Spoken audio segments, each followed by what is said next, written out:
Oke, Assalamualaikum warahmatullahi wabarakatuh. Ya, Masya Allah, Waalaikumsalam di warahmatullahi wabarakatuh. hadapan saya ada Ibu Insinyur Ante Yosefa, ya, yang sekarang kalau di DPW PKS Provinsi Jambi sebagai Kabid bidang kaderisasi, ya, Ketua Bidang Kaderisasi. Kemudian beliau juga sekarang dapat amanah di anggota DPRD Kota Jambi. Nah, kali ini kita mau berbincang terkait perpolitikan perempuan dan juga mungkin lika-liku beliau ketika di DPRD. Ya, semoga ini bisa menginspirasi nih, terutama politisi perempuan ya. Bahwasanya di PKS ada kok ya politisi yang perempuan, nggak cuma laki-laki aja nih. Nah, tapi nanti kita akan tanya lebih lanjut ya. Baik, Bu Ate Sepa, terima kasih sudah meluangkan waktunya, Ya, kesibukannya sama-sama. luar biasa ya. Masya Aktivitas beliau ini padat sekali nih. Nah, biar lebih kenal, mungkin Bu Ate Sepa bisa memperkenalkan diri terlebih dahulu, Bu. Silakan, Bu. Ya. Nama Anti Yosefa, dipanggil kadang Ibu Anti, terkadang dipanggil Eva. Oke. Ada yang manggil di perumahan saya manggilnya Umi. Oh. Oke, jadi banyak panggilan ini nampaknya nih. Tapi Siap. yang lebih banyak dipanggil itu adalah Ibu Anti ya.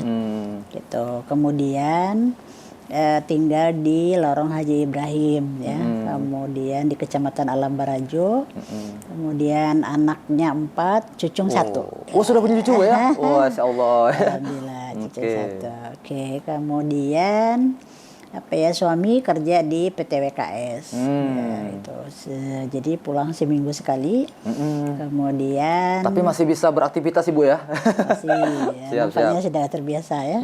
Sudah terbiasa. Jadi tapi insya Allah tahun depan pensiun ya. Oh, oke. Jadi Luar insya biasa Allah ya. bisa bersama. Mm-mm.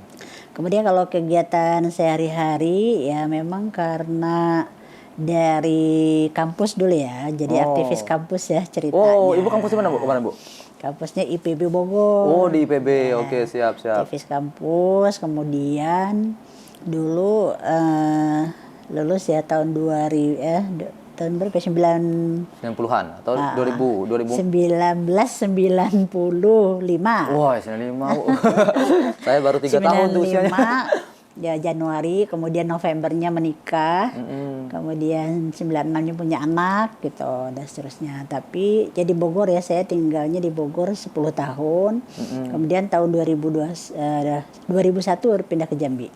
Oh, Ya, oke. pindah ke Jambi. Jadi dulu ketika jadi aktivis kampus lulus 95 tuh masih ikut lah ya dalam dalam aktivitas dakwah di kampus gitu kan. Masih ada dulu yang melaksanakan pembinaan untuk adik-adik yang Mahasiswa ya? mahasiswa Oke, gitu. oke. Kemudian 98 kawan-kawan tuh kan mendirikan partai ya, dulu namanya Partai Keadilan. Oh iya, Ya, PK jadi ya. dulu sebenarnya 98 itu saya udah langsung dari awal, sekarang namanya Partai PKS tuh udah bergabung gitu Oh, kan termasuk dari awalun ya. Oke ya. Jadi ikut mendeklarasikan dulu berdirinya Partai Keadilan dulu namanya. Kemudian dulu pertama kali ya Partai Keadilan ikut pemilu itu kan tahun 99. Ya, 99. Ya gitu. Jadi dulu suami saya ikut caleg tuh. Oh, Caleg waktu itu di Kabupaten Bogor. oke. Tapi waktu itu masuk tuh. Ibu belum? Nggak, saya nggak caleg dulu. Siap, siap. Masuk dulu cuman zaman dulu tuh gimana ya, adalah yang lain dulu gitu. Jadi akhirnya ya disuruh maju yang nomor 2 gitu. Nah, itu dulu Ustadz Nabil. Eka Wardana ya. Nah, kemudian 95 ya kegiatannya itulah mengajar. Memang dari dulu kalau saya sih jurusannya gizi ya. Jadi walaupun jurusan gizi tapi banyak aktivitasnya itu yang dilakukan tuh Bidang pendidikan. pendidikan dakwah ya Iya, gitu. iya, iya. Mungkin memang begitu ininya ya kecenderungannya gitu. Jadi dulu waktu di Bogor saya dengan teman-teman tuh dulu udah mengelola itu kayak ada TPA namanya dulu ya. TPA bukan pengasuhan anak tapi pendidikan Al-Qur'an gitu kan.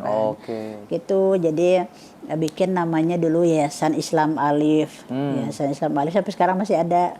Oh. Jadi dulu saya bikin TPA di situ. Pas buka pendaftaran Karena di situ banyak apa ya, di sekitar kami tinggal dulu di kampus tuh banyak masyarakat. Anak-anak itu belajar ngajinya ke rumah kos-kos mahasiswa ya. Ya namanya mahasiswa kadang ya yang ini yang ngajar, besoknya ya ini lagi. Kadang-kadang namanya anak-anak kemarin yang mana baca yang ini disuka-suka dia. Kadang ditunjuk Iqra 5, dia kan maunya yang tinggi-tinggi kan. Betul Mereka lompat-lompat kan ya. nggak ngerti kan gitu. Jadi saya melihat begitu, aduh gimana nih anak-anak ini kasihan gitu. Akhirnya saya berpikir bikin aja deh TPA di sini. Waktu itu dulu lagi boomingnya metode Iqra ya, tahun 90 itu kan. Jadi akhirnya saya kerjasama dengan SD. Jadi ada SD di depan tempat kos saya itu. SD-nya waktu itu SD Teladan juga. Jadi saya ketemu dengan kepala sekolahnya. Saya mikir gitu kan, kalau habis zuhur kan anak-anak udah pulang. Jadi SD itu kan kosong. Gitu. Jadi di situ saya menemui kepala sekolahnya, Pak boleh nggak ini kan dipakai untuk anak-anak belajar ngaji di siang hari ya gitu sampai sore gitu kan. Kasihan nih anak-anak nih kan belajar ngajinya tuh nggak jelas gitu kan. Gurunya tuh nggak tentu, pokoknya belajar ke sana kadang ke sini gitu kan. Kalau kos ini tutup berarti pindah ke kos yang lain kayak gitu kan. Jadi kan nggak jelas. Jadi akhirnya bapak kepala sekolahnya juga mendukung ya gitu. Jadi akhirnya disetujuinya, jadi saya waktu itu membuka pendaftaran. Jadi mengasih tahu silakan bagi anak-anak yang mau belajar ngaji ya daftar gitu. Baru buka pendaftaran tuh di TPA tuh ada yang lebih dari 100 yang daftar. Gitu kan. Jadi iya, jadi kan harus menyediakan guru ngajinya kan. Dulu juga dari kuliah tuh saya udah punya kawan-kawan tuh kita bina juga keislamannya gitu. Jadi akhirnya mereka tuh ada 20 orang saya latih ikut yang metode Iqra. Jadi mahasiswa juga. Iya, pada masih mahasiswa Bu ya? Ya mereka yang benar-benar kita yang mahasiswa. Oh yang tadi. Dilatih, saya ngedatengin trainer ya metode Iqra. Itu kalau nggak salah tuh berapa hari ya kita pelatihannya gitu. Karena pasti butuh orangnya banyak kan. Karena nanti mahasiswa itu kan jadwal-jadwalnya kan banyak gitu ya. Jadi akhirnya saya melatih ada 20 orang itu. Akhirnya itulah yang mengajar. Ya akhirnya lama berkembang. Lama-lama kan mungkin rusak juga ya SD itu kali ya gitu. Karena rame yang belajar gitu kan. Ada yang ngantarnya ya orang tuanya juga ikut. Nunggu segala macam gitu kan. Akhirnya ya nggak boleh lagi Bu gitu kan, karena akhirnya kan merusak ya. Tapi lumayan lama lah gitu. Tapi akhirnya ada warga yang nawarin, Bu pindah aja nih ke ini gitu, ada kosong tempat gitu kan. Jadi kayak kayak musola juga lah gitu. Nah, jadi pindah ke situ. Nah jadi akhirnya lanjut kita bikin yayasan namanya Yayasan Islam Alif gitu. Akhirnya tadi yang bikin TPA, akhirnya lama-lama bikin TK-nya yang resmi ya. Sampai sekarang TK masih ada. Dulu sering tampil-tampil kalau kami ada acara. Dulu kan kalau di kampus tuh banyak seminar-seminar. Nah, jadi anak murid kami itu tampil bagus-bagus pokoknya. Penampilan-penampilannya ya, gitu. Sebelum acara dimulai ya. Nah, alhamdulillah jadi pas saya pindah nanti ada adik kelas yang nerusin. Kepala TK-nya terus. Jadi siapa yang ini? Jadi alhamdulillah tuh sampai sekarang TK tuh masih ada. Sampai sekarang masih ada? Masih ada. Oh, luar biasa ya. Habis itu sudah pindah ke Jambi 2001. Pokoknya di mana tinggal pasti jadi guru ngaji di sekitarnya ya. Dulu pertama saya tinggal di Mayang. Jadi yang tinggal dekat saya itu semua anak-anaknya ngajar ngaji di rumah. Kemudian pindah ke Amunte yang sekarang gitu kan. Dulu di Amunte juga anak-anak belum ada belajar ke masjid ya. Belum ada yang namanya dulu program PAMI ya. Kalau nggak jadi semua anak seperumahan itu kan belajar ngajinya di rumah saya.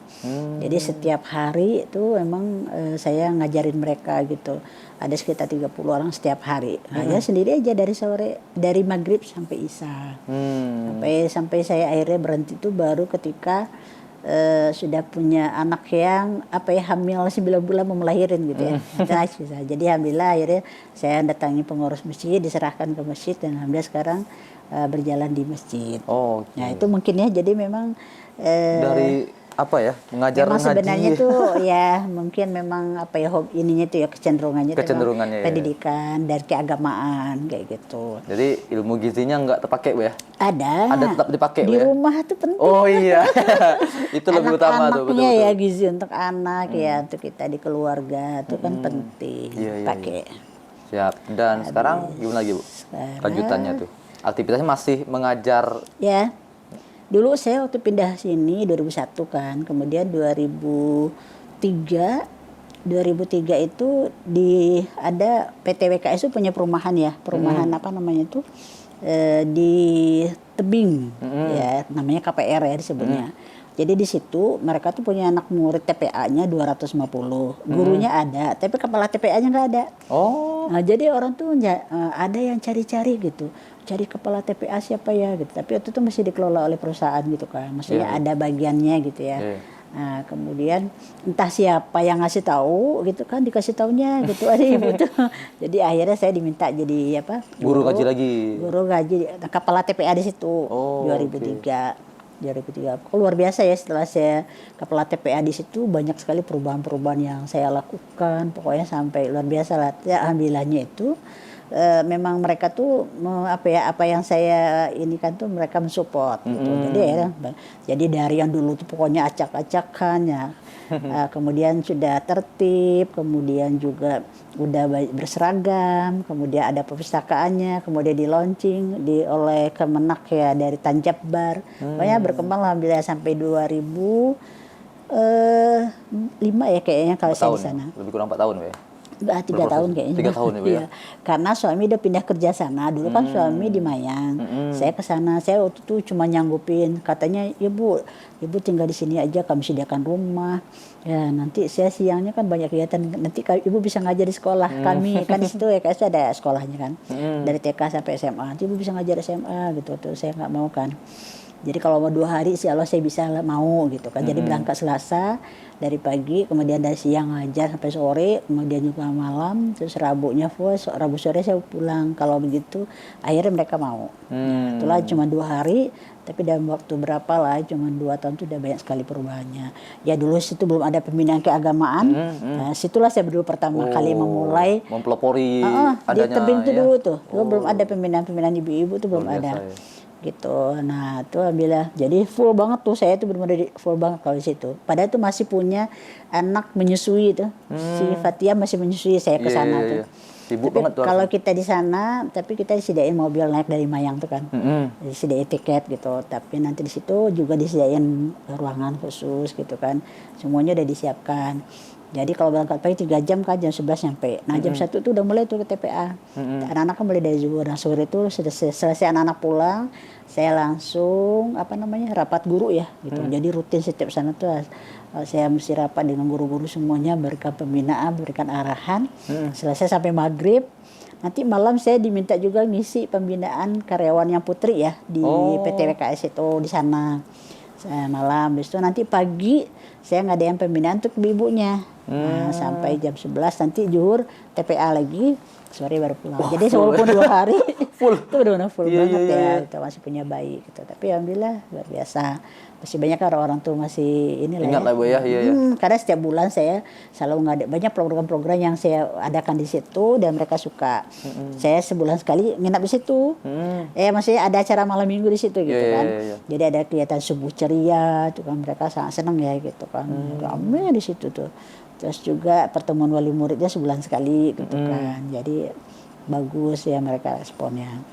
Kemudian karena suami pindah kerja sana 2005 kalau nggak salah tuh, jadi akhirnya saya tidak bisa ke sana lagi. Nah, karena anak-anak sekolah di sini. Nah habis itu 2004 saya udah mulai caleg loh. Oh iya, betul. Yang pertama kali Bu ya? Ya. Oke, siap. Mulai caleg tuh di 2004. Nah 2004 tuh saya diamanahkan caleg PKS, dulu PK ya, Partai Keadilan. Masih PK ya. Itu tingkat provinsi, Dapil Muaro Jambi Batanghari. Oh, pernah Bu ya? Ya, itu saya dulu nomor urut 1. Gitu. Jadi kalau dulu nomor urut 1, jadi itu luar biasa tuh. Ibaratnya kan belum terlalu lama kan ya saya di Jambi ya. Saya di Jambi 2001. Ya, tapi luar biasa tuh saya udah ke apa tuh namanya ya? Yang kalau di Bahar tuh kan banyak macamnya enggak sih? Iya. Baru 1 2 terus kemudian ada lagi apa namanya? Tulung Agung apa namanya itu ya. Di sana daerah situ tuh saya udah ke Batang Hari itu semua akhirnya karena kondisi kampanye itu ya. Jadi akhirnya saya udah banyak mendatangi tempat-tempat di Kabupaten Batanghari itu dulu gitu. Termasuk yang Muaro Jambi itu juga gitu. Tapi akhirnya kemarin ya tapi lumayan sih waktu itu dapat saya lumayan banyak tapi ya nggak masuk 2004 gitu. Tapi itu pengalaman pertama Bu ya?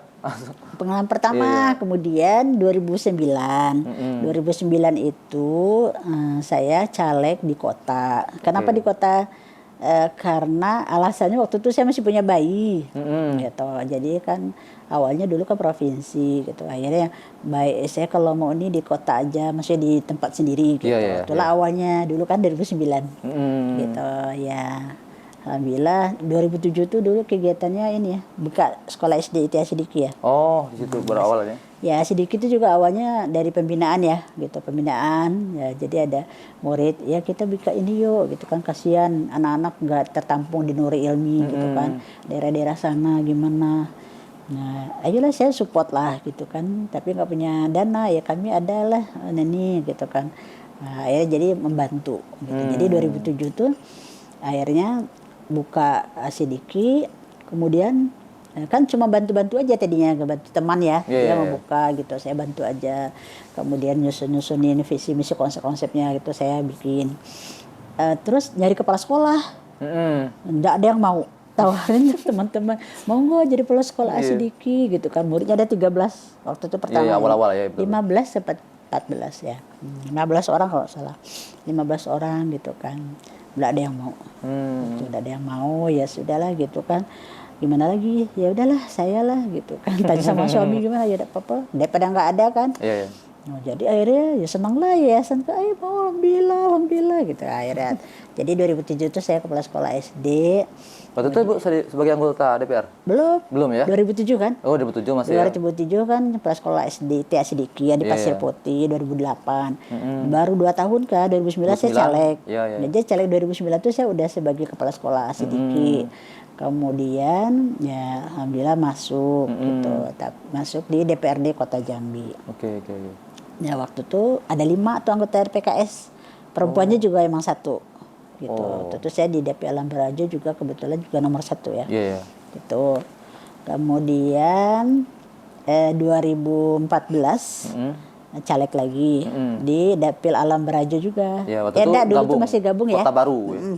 Kota Baru dan Alam Barajo ya. Dulu jadi 1 dapilnya.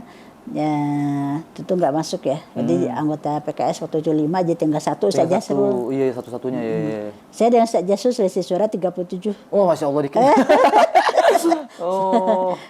Waktu itu seru, pokoknya seru banget. Tapi kalau emang saya tuh gimana ya, waktu jadi calegnya tuh memang tidak ada berdoa ayo semoga jadi caleg.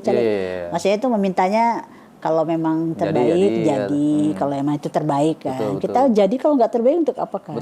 Yang tahu itu terbaik itu cuma Allah gitu kan. Jadi saya tuh doanya gitu, kalau emang terbaik mudah-mudahan. Jadi kalau yang tidak terbaik ya jangan gitu kan. Jadi akhirnya alhamdulillah Ustaz Jasrul ya yang masuk gitu. Jadi waktu itu saya nggak jadi anggota DPRD di Kota Jambi di 2014, nggak terpilih. Habis itu mungkin ada hikmah juga gitu. Hikmahnya 2014 tuh nggak masuk. Jadi akhirnya 2015 buka pesantren Asidiki. Oh, naik lagi levelnya ya. Jadi mungkin ketika itu kalau misal ya terpilih waktu itu ya. Kemungkinan nggak fokus ya, betul. Kemungkinan pesantren Asidiki itu nggak ada gitu, kemungkinan gitu. Karena emang waktu itu ya saya lah yang mungkin ya memang apa ya istilahnya tuh, ayo kita ini gitu ya, istilahnya yang apa ya, butuh yang fokus lah Bu ya. Ya yang mau menggerakkan ya. Ya gitu. Jadi akhirnya buka 2015 pesantren SMP ya. Ya itu karena yang buka pertama juga saya di Kepsek lagi. Harus jadi kepsek lagi ya gitu kan, kepala sekolah SMP ITH Sidiki ya waktu itu 2015 gitu. Sampai 2017 2014 sebenarnya udah buka ya, cuman mulai mondok itu 2015. Nah, dulu angkatan pertama tuh pertamanya belum mondok dulu tuh, numpang di SD. 2015 baru selesai ininya, bangunan semuanya baru pindah, 2015 baru mondok. Nah, di situ saya baru kepala sekolahnya sampai 2017. Nah, 2017 tuh kan buka SMA. Karena muridnya udah lulus kan gitu. Jadi buka SMA. Nah, jadi akhirnya saya ditunjuk juga kepala sekolah SMA. Berarti udah lengkap semua, Be.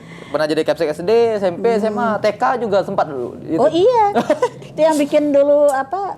Mutiara Hati kan juga saya tuh. Oh, Hati. ada juga mulai dari apa dulu ya? Mulai playgroup dulu. Oke. Waktu saya pindah ke Jambi, 2001 tuh kan cari-cari sekolah untuk anak. Kalau untuk anak yang pertama tuh sudah ada Nurul Ilmi kan, si Teteh. Jadi sekolah Nurul Ilmi. Anak yang kedua, Syahid ini TK-nya dulu belum ada Nurul Ilmi tuh. Iya, betul. Jadi nggak ada TK-nya. Jadi saya tuh bingung kan, nyari-nyari TK gitu kan. Saya kunjungin TK ini kayaknya belum ada yang serk gitu kan.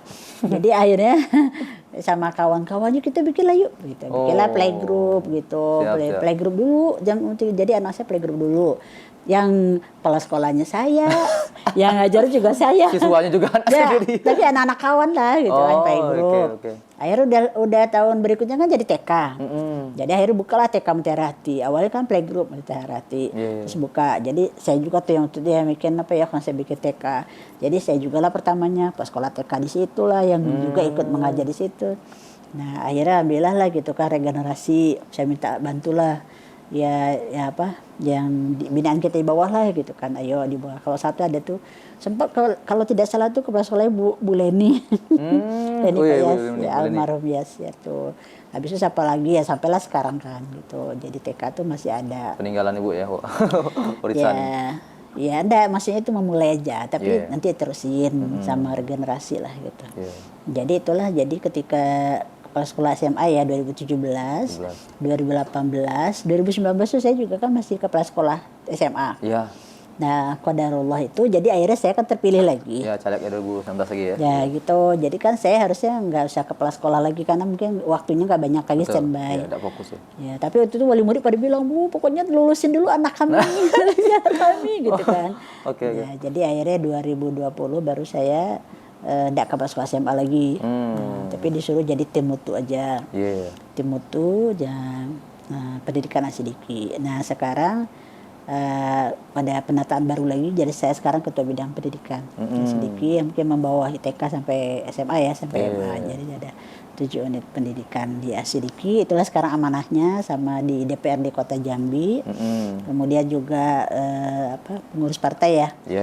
Bidang kaderisasi. Kemudian juga kebetulan ya mulai dari 2018 tuh ya, 2019 tuh saya tuh banyak bikin komunitas-komunitas ya. Oh iya. Ini kalah dari anak muda nih. Karena memang udah udah era terbuka ya. Gitu. Makanya sejak kita 2019 itu lah mungkin baru mulai mulai membuka diri, berkolaborasi dengan banyak ini ya gitu. Jadi akhirnya 2019 tuh awalnya itu buat ini ya, bikin ormas Gerami gitu. Oh, udah lama Bu ya Gerami Bu ya? 2019. Oh, 2019 ya. 2019 bikin Gerami. Nah, jadi saya waktu itu pendiri ya, sekaligus sekarang pembina, karena kalau ketua tuh kan harus mengolah tiap hari ya gitu. Waktunya enggak ada. Alhamdulillah ada Bu Masturo ya, Bu Masturo tuh beliau yang menjalankan, dan tim-timnya juga ya yang mau udah kita bina dulu lah gitu, itu timnya situ menggerakkan gitu. Jadi alhamdulillah sekarang luar biasa perkembangannya Gerami itu ya, sekarang sudah memiliki relawan guru mengaji itu lebih dari 300 orang. Masya Allah, itu jamaah yang belajar mengaji itu sudah lebih dari 3.000 orang ya gitu. Jadi alhamdulillah. Seprovinsi atau masih banyaknya di Kota Jambi. Banyak ya. Ada di Muar Jambi tapi belum banyak. Tapi masih fokus di Kota Jambi. Lah ya. Kota Jambi pun juga belum seluruh kecamatan, baru ada di 5 kecamatan. Itu latar belakangnya apa Bu bikin Gerami Bu? Karena ibu-ibu kan mereka tuh pengen belajar ngaji. Tempatnya tuh nggak ada. Kalau untuk anak-anak itu kan ada PAMI ya. TPA. Ya, kalau ibu-ibu tuh kalau sebenarnya ibu-ibu tuh banyak yang mereka tuh kadang ada yang bisa baca tapi bacanya masih belum pas. Sesuai makhraj ya. Ada yang memang belum bisa baca gitu kan. Jadi akhirnya kita coba buka Gerami itu dengan metode Iqra. Memang semua orang tuh mulai dari Iqra 1. Jadi semua orang pasti nggak ada gengsi kan. Karena mau semua tuh mau pinter mau apa, semuanya mulai dari Iqra 1 dulu. Kalau emang dia nanti bagus biar langsung bisa Iqra 2 berarti bisa langsung naik, langsung naik. Kalau belum berarti, tapi minimal tuh orang start semua dari Iqra 1 kan. Jadi mungkin itu yang buat orang akhirnya alhamdulillah ya gitu, luar biasa. Gitu. Jadi memang guru-gurunya mau dilakukan pelatihan tuh sama Bu Masturo ya gitu. Memang diintensifkan. Jadi mungkin memang akhirnya memang mereka dibina, dilatih gitu kan. Sehingga memang mereka tuh memang di apa ya bersemangat juga ya. Kadang ada satu orang tuh dia ngajar-ngaji berapa tempat gitu. Mereka tuh ada absennya tuh ada daftar hadiahnya, ada SK-nya sebagai relawan guru ngaji itu ada SK-nya. Relawan berarti mereka tidak bayar, Bu? Nggak bayar, gratis. Dan pengurusnya juga tidak dibayar berarti? Nggak dibayar. Oh, Masya Allah ya. Oke, siap. Jadi Graim itu belajar ngajinya gratis semua. Ini mereka memang sudah mengikrarkan diri mereka itu adalah relawan Allah. Oh iya, Allah. keren Jadi ya, luar Masya biasa Allah ya. Tuh. Itu ya, Gerakan seperti itu payah nyari zaman sekarang nih. Iya. Jadi ibu sekarang punya tempat gitu. Untuk belajar ngaji itu mereka punya tempat. Oh iya gitu kan. Mereka tuh kadang baru tahu kan. Karena mau belajar ngaji kemana. Kalau ngedatangin guru ngaji kan susah ya kan. Belum lagi transportasi segala macam gitu kan. Ya gitu awalnya. Dan sekarang juga bikin ini nih. Bidara, Bu ya? Nah, Bidara. Nah, itu apa lagi tuh latar belakangnya, Bu? Ya, Bidara itu sebenarnya lanjutan dari Gerami gitu. Kan kalau Gerami itu memang khusus fokus aja tuh belajar membaca Al-Qur'an yang baik dan benar. Oke. Nah, nanti kalau udah pintar belajar ngaji kan sebenarnya kita masih ada punya kewajiban kan. Jadi kita harus belajar memahami Al-Qur'an. Jadi akhirnya kita bikin program memang khusus pembinaan. Pembinaan rutin membaca Al-Quran, nanti kita baca terjemahannya, terus kita jelaskan. Tafsirnya, ada materinya, ada kurikulumnya Bidara tuh. Jadi akhirnya kita bikin lagi ormas. Itu juga Ibu yang bikin ya? Ya. Pendirinya ya, oke, luar biasa ya. Ada ya kita ya masih idenya gitu. Tapi ya bersama teman-teman lah. Kita binaan kita kan. Kita dulu saya punya binaan dari PKK di program PKK Kota dulu. Saya kan dulu ketua Pokja 1 ya PKK Kota Jambi tahun 2010 sampai 2019. Nah, 9 tahun. Jadi dulu hanya Kota Jambi yang punya program pembinaan tadi. Pembinaan daiyah. Hanya PKK Kota Jambi. Misalnya luar biasa Ibu wali kotanya itu mensupport. Gitu. Jadi jadi setiap tahun ada PKK itu mengadakan lomba daiyah tingkat Kota Jambi. Nah, itu semua disediakan hadiah, piala semua itu dari PKK. Nah, nanti 15 peserta lomba yang terbaik itu dibina oleh Pokja 1. Nah, yang pembinanya saya gitu kan. Jadi ada sekitar 25 orang. Ya, sampai yang namanya pembinaan sampai berapa tahun, alhamdulillah yang konsisten 15 orang. Jadi 15 orang daiyah itu yang sebenarnya menggerakkan Gerami dan Bidara.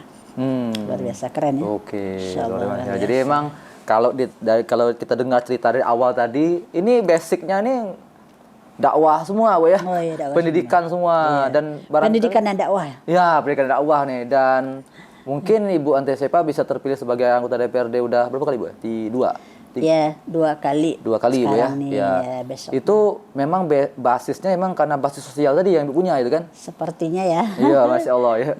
Dan itu mungkin kalau kita mungkin ingin. Maksudnya emang kita nggak ada yang namanya tuh caleg nanti kamu pilih nanti kita kasih uang, nggak pernah ya gitu. Betul, Jadi memang mereka kalau merasa dia mempercayakan, ya dia merasa percaya sama kita, dia pilih silakan ya gitu. Jadi memang ya murni gitu ya. Jadi mungkin tidak ada ya orang sampai ngeluarin berapa ratus juta untuk bisa ini gitu kan. Jadi emang kita ya bukan apa ya, karena bukan orientasinya untuk jadi ya gitu kan. Tapi ketika MT kita hanya berbuat ketika emang masyarakat mempercayakan, ya sudah gitu kan. Berarti kita siap untuk menjalankan amanah itu. Ketika masyarakat tidak pilih, ya tidak apa-apa lah. Nah, berarti mereka nggak percaya kan. Betul. Nah, ya sudah, berarti mungkin kita bisa dakwah di bidang lain gitu. Jadi nggak masalah. Dan itu emang sepertinya DNA-nya politisi PKS, Bu ya? Nah, sepertinya ya. Karena di PKS itu kan dia partai dakwah. Iya. Jadi emang di PKS memang ditanamkan seperti itu ya gitu, bahwa memang kita berpartai itu bukan untuk bukan orientasi mendapatkan kekuasaan, tapi untuk memperluas nilai-nilai kebaikan gitu, nilai-nilai kebaikan, keadilan, kesejahteraan tuh biar bisa meluas ya gitu.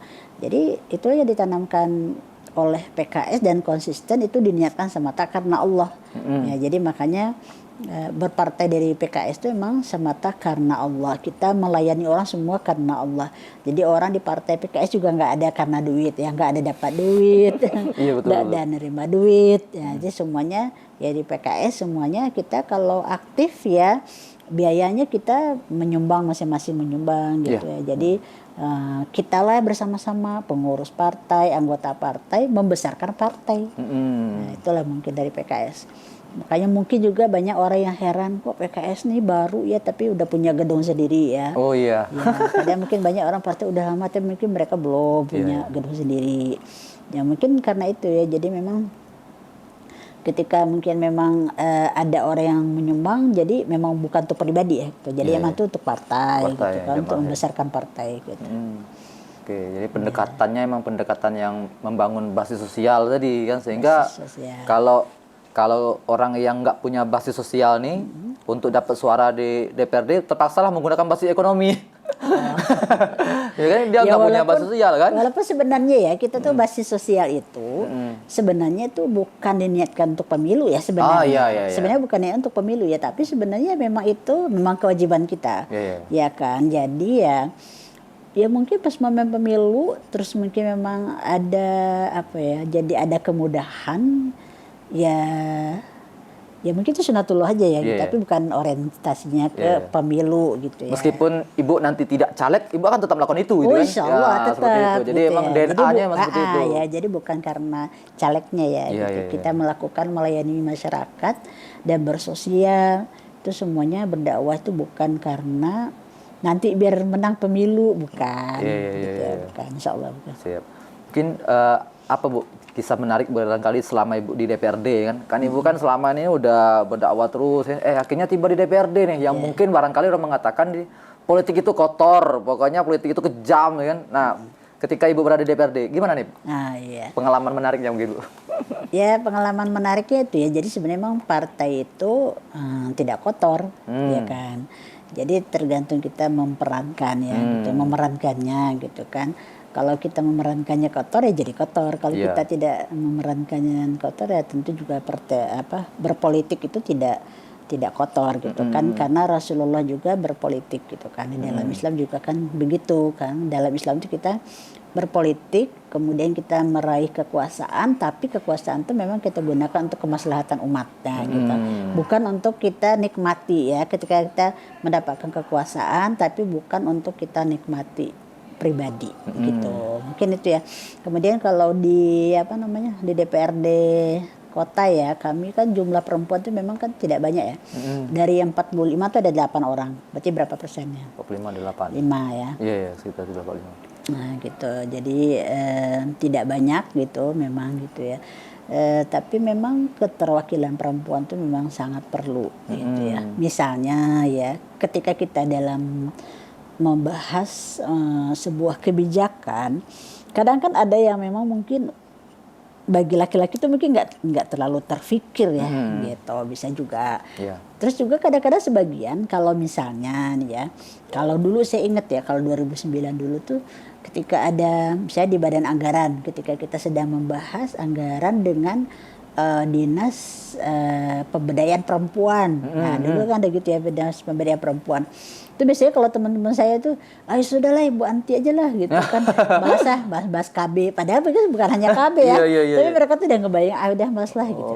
Misalnya contoh kayak gitu. Jadi kadang-kadang, nah kalau tidak ada yang perempuan siapa yang akan ininya gitu kan. Jadi termasuk juga sekarang ya gitu, walaupun di DPRD, saya tetap konsen di keluarga perempuan dan anak gitu. Jadi dari dulu emang saya aktif di masyarakat dan konsen di masalah keluarga perempuan dan anak. Dan insya Allah di tahun 2024 nanti Ibu kan maju ke provinsi Bu ya? Insya Allah Insya Allah ya, provinsi untuk di wilayah Kota Jambi. Dan mungkin ada Bu Ibu terpikir untuk di provinsi nanti itu saya ini mau memperjuangkan satu hal barangkali itu atau apa yang mungkin Ibu sudah merencanakannya, ada Bu? Ya, sebenarnya tidak muluk-muluk ya gitu. Kalau saya sih sebenarnya gitu kan harapannya ketika nanti maju ke provinsi, yaitu kan harapannya wilayahnya itu kan lebih luas. Kalau dulu kan Dapil Alam Barajo kan memang dapilnya cuma satu kecamatan. Maksudnya fokus kita itu. Nah sekarang ketika maju ke provinsi, misalnya Dapil Kota Jambi, jadi memang wilayah kita bisa berbuat memajukan atau berbuat Berkontribusi untuk kebaikan masyarakat itu ya? jauh lebih luas, Lebih besar ya, maksudnya ya. lebih besar lagi gitu kan. Bisa harapannya bisa berbuat kebaikan dan berkontribusi untuk masyarakat itu bisa lebih banyak. Harapannya sih seperti itu. Sebenarnya otomatis kalau anggaran tentu juga mungkin lebih besar ya, Ya, kalau ya, di ya. provinsi ya harapannya juga bisa banyak membantu kesejahteraan masyarakat. Kemudian tentu saya masih fokus dengan 3 itu masih ya. Oh iya, yang tadi Jadi itu ya. masalah keluarga, Keluarga. perempuan, perempuan dan anak, kemudian masalah UMKM. Cuman itu UMKM. Jadi memang dari dulu UMKM tuh masih ini ya, masih konsen saya gitu kan. Sekarang alhamdulillah juga sekarang saya juga punya ya komunitas UMKM sejahtera ya, Alam Barajo. Awalnya kan cuma 60 ya anggotanya gitu, dari hasil program advokasi dulu dengan anggota DPRD kita di kota di provinsi ya. Itu dulu jadi ada program untuk pelatihan UMKM. Nah, pelatihan kan per kelompok. Satu kelompok 20. Iya. Jadi waktu itu di daerah saya itu saya kemarin mengusulkannya 3 kelompok. Jadi kan 60. Iya. Nah, 60 itu tentu ini setelah mereka dapat pelatihan, soalnya pengalaman saya kalau masyarakat sudah dapat pelatihan terus tidak ada pembinaan itu udah lewat. Lepas, ya, Biasanya betul. tuh kayak nggak berbekas gitu. Jadi sayang sekali gitu kan. Jadi akhirnya setelah mereka mendapatkan pelatihan, mendapatkan bantuan peralatannya, kemudian langsung saya buat grup UMKM-nya gitu. Jadi ada grup WA-nya ya. Yeah. Jadi kita tetap bisa komunikasi, menyampaikan informasi, terus juga menunjuk ada yang membinanya di situ ya. Iya. Gitu. Jadi ada teman kita ya, ada Bu Maimunah, dia emang kerja, nah itu kerja di Pelut ya. Jadi masih dapat informasi kan banyak gitu. Iya. Jadi bisa sharing ya. Jadi akhirnya mereka tuh sangat senang ya gitu. Ada juga ada Ibu Tanti ya. Gitu dari GNPro gitu kan. Ada Ibu Amba dari BPJI. Nah, itu emang saya masuk ke grup itu dan saya bilang mereka ini adalah pembina kita di grup ini gitu. Jadi ya mereka selalu memberikan informasi sehingga nanti mereka yang ada di grup tuh nanti mereka ini ya bilang lagi sama temannya gitu kan, cerita-cerita mungkin kami mau juga lah Bu, mau juga gitu kan, karena emang itu binaan PKS otomatis mereka memang yang maksud itu orang yang emang udah daftar jadi anggota PKS gitu. Jadi memang tadinya 60, sekarang udah 150 orang. Oh, Masya gitu Allah, iya, kan. iya. Itu padahal akhirnya orang-orangnya nggak hanya di Alam Barajo, karena dia punya teman Kota Baru, boleh nggak Bu? Ya sudahlah boleh. Ada yang di Eka Jaya kami mau Bu, ya udahlah ikut. Jadi akhirnya makanya rencananya sebenarnya targetnya juga akhir tahun ini mau launching ya, ada ormas UMKM ini gitu kan. Oh ya, keren. Tapi itu masih dalam proses gitu. Jadi harapan nanti kalau ada ormas juga nanti akhirnya bisa eksis seperti ormas-ormas lainnya kan, ada IPM segala macam gitu kan. Jadi harapannya seperti itu, dan udah disampaikan pada mereka nanti siap jadi pengurus. Iya kami siap Bu, siap gitu, mereka senang. Karena kan kalau ya berorganisasi itu kan peluang kita berbuat kebaikan dan mereka tuh berkembangnya kan lebih bisa berkembang gitu kan. Kalau sendiri aja kan mereka sulit berkembang. Jadi emang akhirnya mereka merasakan ya gitu, ketika berada di sebuah perkumpulan mereka tuh jadi bisa cepat maju. Nah gitu kan. Jadi akhirnya mereka bersemangat gitu. Oke, luar biasa ya. Jadi kemana-mana ya, dari dakwah ya, ini udah UMKM kan. Ya emang fokus itu aja, keluarga, perempuan, anak, dan masalah UMKM. Mungkin juga nanti profesi juga seperti itu. Jadi nggak muluk-muluk kah gitu. Itu aja mungkin dulu untuk fokusnya. Kemudian untuk masalah keluarga. Nah, masalah keluarga juga saya kalau di DPRD kota tuh fokus ya untuk memperjuangkan adanya perda tentang ketahanan keluarga. Maksudnya gimana tuh Bu? Ya kan Kota Jambi itu belum punya ya gitu perda tentang ketahanan keluarga. Nah, jadi alhamdulillah ya gitu. Saya kebetulan masuk di dalam pansus tentang ketahanan keluarga. Jadi kita alhamdulillah sudah membahas dan Kota Jambi udah punya, yaitu sudah disahkan tentang perda ketahanan keluarga. Oh, sudah jadi perda Bu ya? Udah, tinggal pemerintah Kota Jambi untuk melaksanakan. Nah, gitu. Mungkin masih berproses. Dan saya juga mengusulkan program di DPRD kota itu untuk di dinas pemberdayaan perempuan ya, itu adalah program penyuluhan ya, ketahanan keluarga gitu. Follow up-nya apa? Tujuannya apa, Bu? Outputnya, harapannya? Dengan adanya Sebenarnya terinspirasinya gini, kan di waktu COVID kemarin gitu kan angka perceraian itu kan meningkat 50%. Oh, oke. Itu secara nasional, dan di Kota Jambi juga seperti itu berdasarkan laporan dari data ya dari Kementerian Agama. Jadi kita tuh miris ya sebenarnya gitu kan. Banyak sekali. Jadi keluarga-keluarga yang ada di masyarakat Kota Jambi ini tuh banyak, mereka tuh keluarga itu rapuh ya gitu. Maksudnya itu tidak ada ikatan yang kuat. Sebentar babala ibaratnya gitu.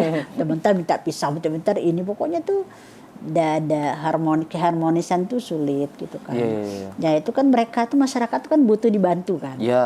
Bagaimana sih supaya mereka tuh bisa dibantu untuk mereka tuh bisa punya keluarga yang harmonis gitu. Itulah jadi saya mengusulkan program itu, alhamdulillah diterima ya program itu, dan sudah berjalan 3 tahun. Oh, berarti dengan adanya perda itu apa yang didapatkan sama keluarga? Perda itu ya nanti setelah perda itu diterapkan, itu membantu masyarakat dalam mewujudkan keluarga harmonis gitu, keluarga yang tahan, yang kuat lah gitu, memiliki ketahanan yang bagus. Jadi gitu. memang ada anggaran dari pemerintah untuk itu kan? Iya. Ini selama ini mereka sendiri. Iya, nanti kan mereka punya, pemerintah memang punya program ya, akhirnya program itu bisa membantu masyarakat kan untuk terwujudnya keluarga yang tangguh gitu.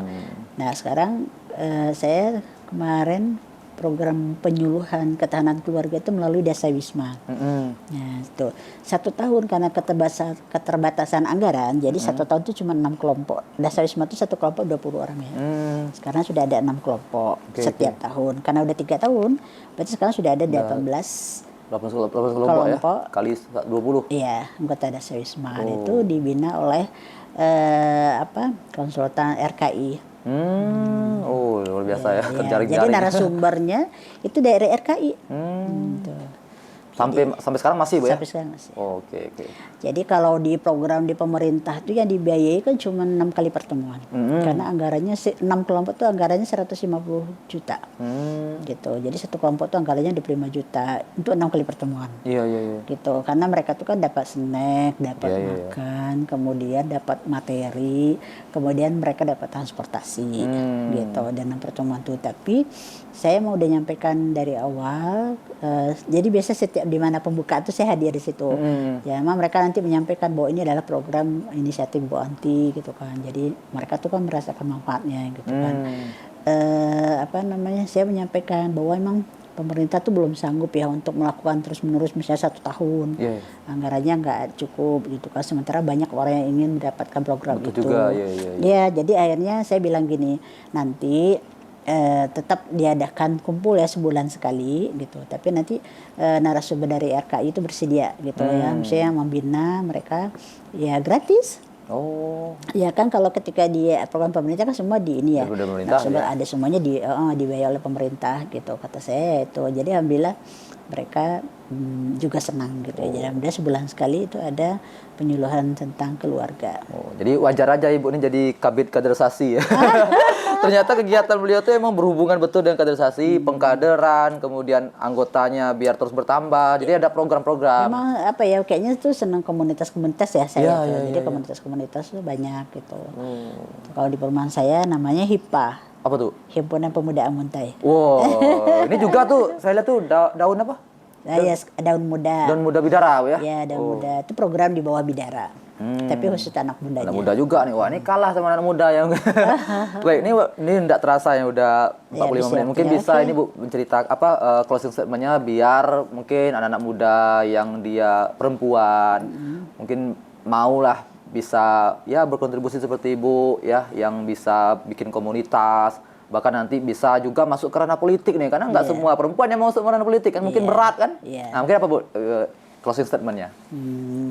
Iya, kalau pesan saya sih untuk perempuan sebenarnya perempuan itu tidak harus ya menjadi politik, jadi harus bidang ini, harus bidang ini gitu, tidak ya gitu. Semua perempuan itu bebas ya, kita tuh mau milih peran sebagai apa gitu kan. Dan yang paling penting itu sebenarnya justru adalah ketika kita udah memutuskan kita memilih peran sebagai apa, kita tuh benar-benar menjalankan peran itu sebaik mungkin. Misalnya ketika kita menjadi istri gitu, kita tuh benar-benar berusaha menjadi istri yang terbaik. Ketika menjadi ibu, kita tuh berusaha benar-benar menjadi ibu yang terbaik. Ketika kita menjadi guru, kita tuh emang berusaha menjadi guru yang terbaik. Ketika emang kita menjadi, maksudnya membuat apa ya, membina masyarakat gitu, kita juga berusaha tuh menjadi pembina yang terbaik. Jadi masih kita tuh penting berusaha menjalankan peran kita tuh dengan sebaik mungkin gitu aja, menjadi yang terbaik dalam apapun peran kita, menjadi kita yang terbaik gitu. Nggak apa-apa misalnya saya mau jadi ibu rumah tangga, nggak apa-apa, tapi kita benar-benar jadi ibu rumah tangga yang terbaik, yang produktif gitu kan, yang benar-benar bisa memberikan kontribusi yang banyak gitu kan. Banyak juga ya orang-orang mereka memilih perannya hanya di rumah tangga aja, tidak masalah gitu. Yang penting itu kita menjadi ibu rumah tangga yang terbaik. Itu yang terbaik itu artinya adalah orang yang paling banyak memberikan kontribusi kebaikan kepada orang lain. Terbaik merupakan banyak memberikan kontribusi. Jadi kita ketika kita jadi guru, tapi dengan guru itu kita bisa berbuat banyak hal gitu untuk orang lain maksudnya. Ya bukan untuk diri kita. Kalau untuk diri kita saja itu hidup kita akan terasa sempit ya. betul. Kata Imam siapa? Imam Said Kutub ya. Nah, beliau mengatakan kalau kita hidup untuk orang lain, maka hidup kita akan terasa panjang dan bermakna. Tapi kalau kita hidup untuk diri kita dan keluarga kita saja, maka hidup kita tuh akan terasa pendek dan tak bermakna. Jadi emang jadi akhirnya memang udah apa ya, hidup untuk orang lain itu emang kayak kebahagiaan gitu. Jadi kita bahagia aja rasanya tuh nggak bisa dinilai dengan uang gitu. Jadi kita tuh senang aja melayani orang gitu. Jadi kayak kalau hidup kita tuh terasa bermanfaat untuk orang tuh kita rasanya tuh bahagia. Nah itu kan nggak bisa diuangkan. Betul. Jadi sebenarnya mungkin itu aja ininya ya. Jadi kita mau jadi apapun nggak apa-apa. Yang penting kita dengan peran itu bisa memberikan manfaat yang banyak kepada orang lain. Gitu. Dan itu relate dengan mungkin hadis Rasulullah yang mengatakan sebaik-baiknya manusia yang paling banyak manfaatnya bagi orang lain. Dan itu mungkin misalnya Wasril sebagai humas humas yang terbaik yang paling banyak memberikan siap manfaat. Insyaallah. Jadi Bu Teh Sepa ini di tahun 2019 kami ini apa ya, satu dapil nih. Tapi apa bersinergi, saling bersinergi gitu kan. Dan memang kegiatan beliau banyak sehingga ya masyarakat itu bakal milih beliau, apalagi nanti di provinsi itu ya dananya mungkin akan sedikit lebih ya kecil lah dibandingkan yang lain yang mungkin belum punya basis sosial kan. Karena memang yang saya pelajari yang saya dapat ilmu perpolitikan itu Bu, modal untuk jadi seorang pemimpin atau dapat jabatan itu pertama memang berbasis sosial. Yang kedua tuh basis politik, yang ketiga basis ekonomi. Nah, jadi kalau kita basis sosialnya tuh banyak, ya insya Allah kedepannya akan jadi lebih mudah. Amin. Baik, mungkin itu saja Bu. Terima kasih udah memberikan insight baru dan juga nih memberikan semangat nih anak muda nih, jangan kalah nih bikin bikin komunitas ya kan. Ibu aja udah banyak bikin komunitas. Nah, kita satu aja mungkin belum kan. Insya Allah. Insya Allah itu kedepannya kita bisa memberikan terbaik. Baik, terima kasih. Saya akhiri dengan salam. Assalamualaikum warahmatullahi wabarakatuh. Waalaikumsalam. Alhamdulillah sudah Bu. Masya Allah.